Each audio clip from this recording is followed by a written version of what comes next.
MBS Radio se une a Himalaya. Todo el contenido de MBS Radio lo encuentras en la aplicación gratuita de Himalaya.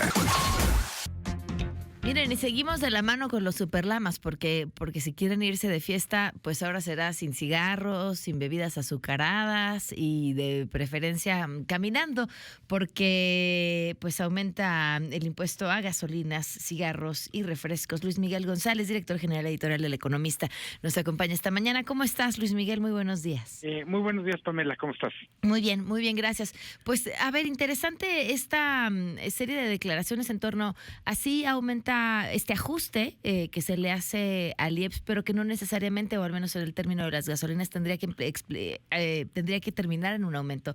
Luis Miguel, ¿cómo lo ves? Sí, lo primero que hay que tener en cuenta, esto se discutió y aprobó en octubre. Uh-huh. En ese momento fue noticia, pero como nos pasan muchos temas, como no entra en vigor inmediatamente, quedó como congelado o en pausa. Son alrededor del IEPS. Es una cosa un poco técnica, pero no hay formalmente un aumento de impuestos, pero hay una actualización de los cobros. Normalmente la gasolina tiene esta actualización cada año, hay veces más de una vez por año. En el caso del tabaco o del cigarro, es la primera actualización en 9 años. Desde 2010 no había habido un ajuste. Y en el caso de los refrescos, recuerda mucho a la que pasó en el comienzo del principio de Peña Nieto, del gobierno de Peña Nieto.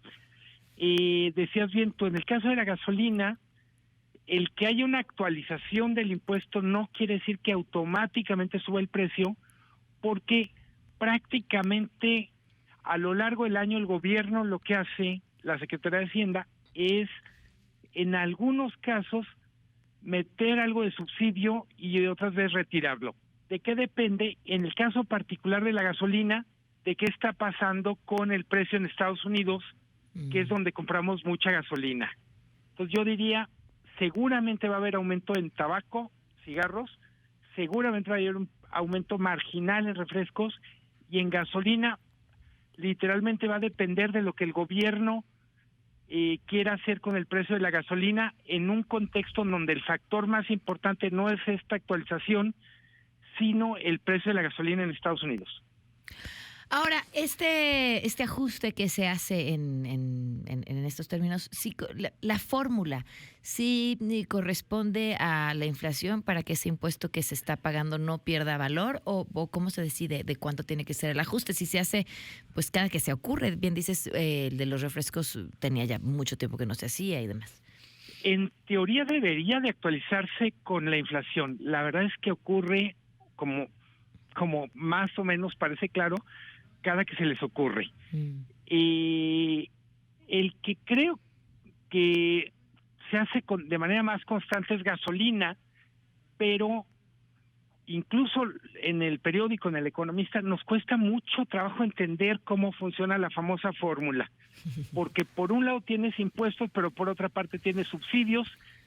Luego te dicen, bueno, es que todo eso hay que tomar en cuenta el tipo de cambio, el precio de la gasolina en Texas, el precio del transporte.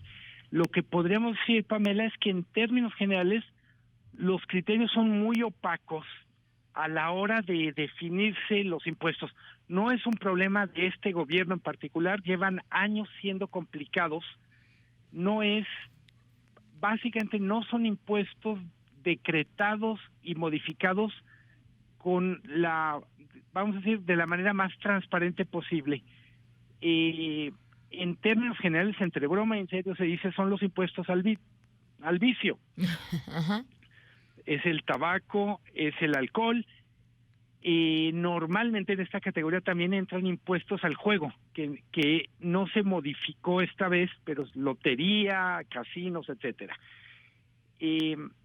Insisto, incluso la forma en que se decretan y el tiempo en que entra en vigor favorece que haya poca discusión. Se discute en octubre en un contexto donde hay muchísimas discusiones.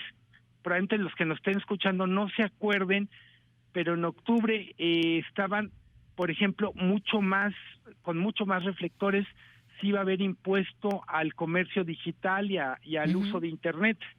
cuando se dice, bueno, al final ese no va a entrar en vigor porque se pospone para junio. Todas estas cosas entraron, por decirlo de alguna manera, por la puerta de atrás. Son pequeños impuestos, en términos generales corresponden más a la inflación en el caso de la gasolina, pero en el caso del tabaco 14 centavos, o sea, es 14, el equivalente a 14%, pero es un impuesto que no había sido actualizado en prácticamente 9 años. Ahora, bien decías, son los impuestos al vicio y gran justificación de estos impuestos tiene que ver con buscar desincentivar el consumo de los cigarros y el de los refrescos a través de un impuesto o el ajuste de un impuesto que terminaría elevando su precio. ¿Ha funcionado? No, es que en general lo que dicen los expertos, una política pública para desincentivar el vicio, pues requeriría muchos más componentes. Nos quedamos en ese sentido con una especie de una sola pieza del rompecabezas. Pongo el caso de gasolinas. Evidentemente sería mucho mejor que usáramos menos el coche, pero la política pública para usar menos el coche no puede ser solo subir la gasolina. Necesitas mejor transporte público, mejores ciclovías, eventualmente calles más seguras, mejor iluminadas, mejores banquetas. Si solo mueves como política pública impuestos, pues básicamente es como querer que un coche ande con una sola rueda. En términos recaudatorios, ¿qué tanto implica este ajuste? Son buenos ingresos si consideramos individual, y podemos poner cuando aumentó el famoso impuesto a las calorías, que fue 2013 para 2014, se decía el impuesto a las calorías, el impuesto contra alimentos y bebidas que engordan. Más o menos el aumento en la recaudación fue el equivalente a como 18 mil millones de pesos.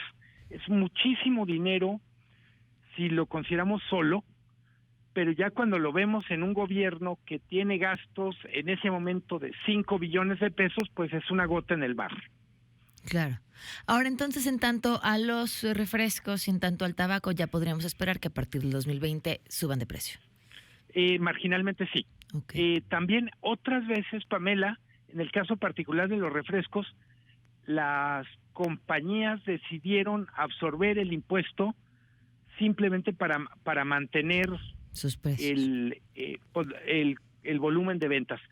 No es necesariamente que las compañías no tengan margen para moverse en eso. Lo que sí claramente ocurre es el gobierno recauda más. Insisto, el pequeño margen que tienen pueden optar por transferir el aumento del impuesto o en forma de precio, o simplemente, entre comillas, comérselo. Muy bien, pues ya veremos cómo nos va entonces para el próximo año. Muchísimas gracias, Luis Miguel. Que tengas buen día, feliz año. Qué gusto poder platicar contigo. Luis Miguel González, director general editorial del Economista, sobre este ajuste al IEPS a gasolinas, cigarros, bebidas azucaradas y las implicaciones que tendrá a partir del